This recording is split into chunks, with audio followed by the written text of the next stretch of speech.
In a distant galaxy, there is a planet called Meow, home to a civilization far more advanced than anything on Earth. The planet sits in a zone filled with constant meteor impacts and has been deteriorating for thousands of years. Long ago, the king made the decision to abandon it. He sent a group of soldiers to Earth to assess whether the planet could support their population. None of them ever came back. What happened was that the people of Earth discovered the felines and treated them as gods. They devoted their love and attention to these creatures so completely that the soldiers never wanted to leave. They simply became cats. Thousands of years later, King Meow decides it is time to try again. He summons Simulu, his greatest warrior, and gives him a mission. Go to Earth. Find the warriors who have been living there for centuries. Gather information on whether the planet is suitable to inhabit. Simulu is given an artifact, a powerful object that channels the abilities of the Meow warriors and gives him extraordinary powers. If he loses it, his body will begin to dissolve, and he will lose everything. He sets off immediately. In Hong Kong, a man named Sao Lung is standing in a broadcasting booth, having the worst day of his professional life. He is a retired goalkeeper with a legendary career record, and has just started a new job commentating on football matches. Within minutes of the first match, everyone in the broadcast booth realizes that Sao Lung is a spectacular failure as a narrator. He has no feel for the words, no rhythm, no instinct for the commentary. He is dismissed on the spot. This is just the latest in a series of setbacks for the man. The year before, he earned a large amount of money from his final match as a professional and managed to lose all of it. Since then, he has been selling whatever he can. Technology products, ties with hidden card pockets, just to keep his family afloat. His wife Lai Chu is a frustrated actress and former model who spent her entire career appearing in the worst advertisements ever filmed in the country. Now she has set that life aside and runs the household with impressive efficiency. She wakes the whole family every morning and gets everyone fed and out the door. Yao Choi is their eldest son. He has a talent for recording things on camera, particularly pranks and tricks he plays on the neighborhood, which regularly ends with him being collected by the police. His dream is to direct films. And then there is Yao Yao, the couple's youngest daughter. She was born with a disability in her left leg and cannot run or walk without the help of a support brace. She tries every day to keep up with her classmates and be treated like any other child. Her physical education teacher, afraid she will get hurt, routinely keeps her on the sidelines. Because she is different, the other children largely leave her out. Some of them mock her. She is lonely in the particular way that children who want nothing more than one genuine friend can be lonely. One afternoon, after a long day of being left out, Yao Yao stops in a park on the way home, lies on the grass, and looks at the clouds moving overhead. She asks God to please send her a good friend. Just one would be enough. At exactly this moment, Simulu is hurtling through the Earth's atmosphere. He realizes with some embarrassment that he forgot to check the weather report before leaving. His ship is struck by lightning. In the crash, he loses his artifact. It goes spinning away somewhere in the landscape below. He lands in a forest and walks through the strange world, taking in everything around him, trying to understand where he is. Sao Lung is leaving the broadcasting studio after losing his commentary job when his phone rings. It is his employer, Mr. Lam, who has been promising Sao Lung a football team to coach for months without ever following through. This time, Lam is not calling about the team. He is calling because there is a crisis in his personal life and he is chasing his girlfriend to the airport. He needs someone to look after his cat while he is away. He promises the team arrangement will happen when he returns.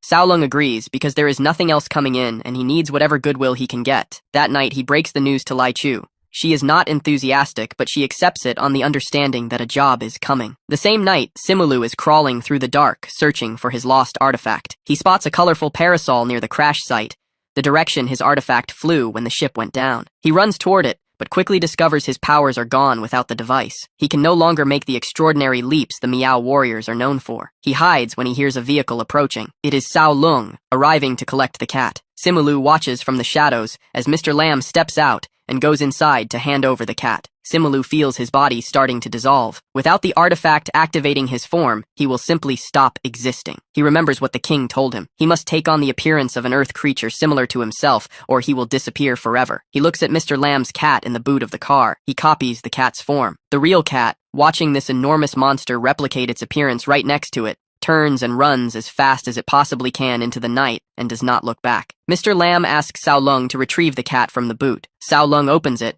and finds a cat that is nearly 2 meters tall staring back at him. He guides it into the house. Lai Chu takes one look at the creature and faints. Yao Choi starts filming immediately. The cat, whose name becomes Sai Lei within the household, surveys the family. When Lai Chu recovers, she comes at the creature with the intention of fighting it. Sao Lung barely manages to stop her. Sai Lei, furious at this reception, considers using his laser beam on the entire family, and then remembers he has no powers. He is completely defenseless. And then Yao Yao approaches. She looks at the giant cat with no fear at all. She sees it wink at her. She runs forward and hugs it and announces that from this moment on, it is her best friend. That night, Simulu sends a signal to gather all the Meow warriors stationed on Earth for a general assembly. He wants information on the mission status. When he meets them in the early hours, they are all relaxed and thoroughly domesticated. They tell him the same thing one after another. Life as a household cat is better than anything they had on planet Meow. The humans adore them. They are fed well. They are comfortable. They are safe. The warriors suggest the king and his servants should simply come to Earth and let themselves be adopted by mankind. Simulu is horrified. He declares them all disgraceful cowards. He decides to set a proper example. His first move will be to destroy this Earth family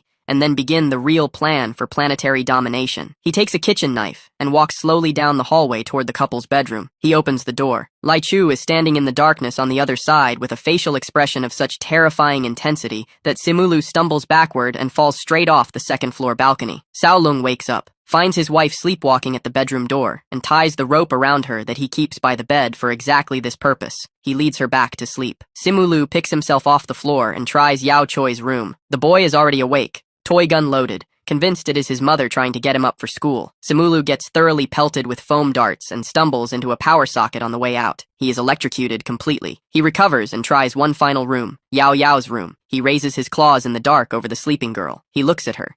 She is so small and so still. He cannot do it. He puts the claws away, lies down on the carpet beside her bed, and falls asleep. The next morning, the family gathers for breakfast, and Sao Lung tries to get Sai Lei to eat.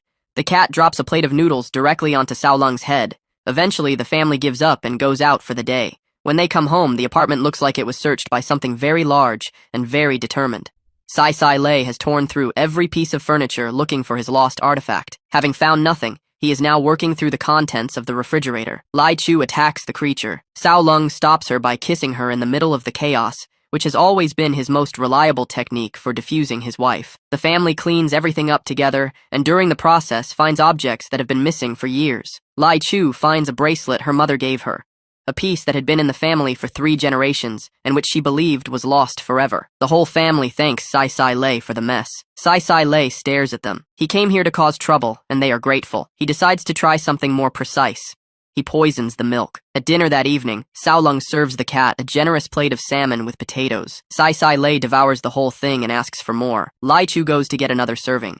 Then Sai Lei registers that the salmon he just ate was cooked in the poisoned milk. The results arrive almost immediately. He spends the rest of the evening outside the house in a very unfortunate condition, trying to recover. While out there, he spots 2 men approaching the gate with tools. He opens the gate and lets them through. They are burglars. The noise wakes Lai Chu, who wakes Sao Lung, and they come downstairs to find 2 men in the kitchen, calmly making instant noodles. The family is tied to the floor within minutes. The burglars demand valuables.